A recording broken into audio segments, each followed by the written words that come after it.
Nagbabala ang mga otoridad pangkalusugan sa publiko laban sa AIDS at HIV virus. Ito ay matapos na maitala ang panibagong pagtaas ng bilang ng AIDS at HIV cases sa bansa.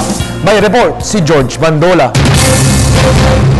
Umabot na sa 3,050 ang kaso ng AIDS at HIV sa bansa. Sa pinakahuling pag-aaral ng UP National Institute of Medicine na itatala ang 9 na kaso ng AIDS araw-araw at mula nang magsimulang mag-monitor ang DOH noong 1984, nakapagtala na ng 11,500 na kaso, nagkaroon, nahawaan o namatay.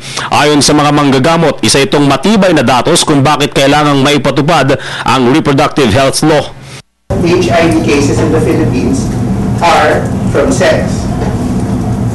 Unprotected sex. Condom use in the Philippines, 28%, one of the lowest in the world. Hopefully, tataas ng konti with the RH bill, but I'm not sure. Kasi ating siguro yun eh. Pagtitiyak pa ni Dr. Salvania, habang bumababa ng 19% ng AIDS cases sa ibang panig ng mundo, kabaliktaran naman sa Pilipinas dahil tumataas ang kaso nito ng 800%. At kung hindi maiiwasan, maabot ng Pilipinas ang 12,000 kaso sa taong 2016. Ito ang pinakamataas na kasong naitala sa kasaysayan sa loob ng taon. Kahit balik-balik na rin mo, whatever permutations, HIV is here. There's no industry, there's no profession, there's no segment of society that has not been touched by HIV in the Philippines. It's just a matter of time unless we do something about it.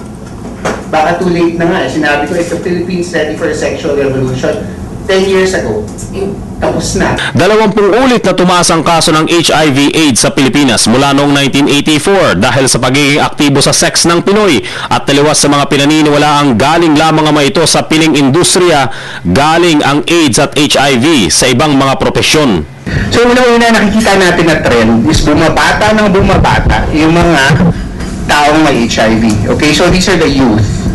And there's no particular industry. I mean, nasabi ng mga tao, yung call centers daw, gano'n. Just happens maraming bata, mga bata sa call centers, mga 20 to 30 years old. Kasi yun yung bulk ng cases na nangyayari right now.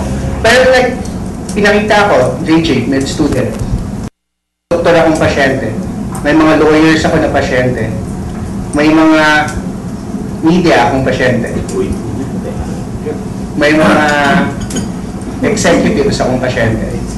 Para sa Telebisyon ng Bayan, George Bandola.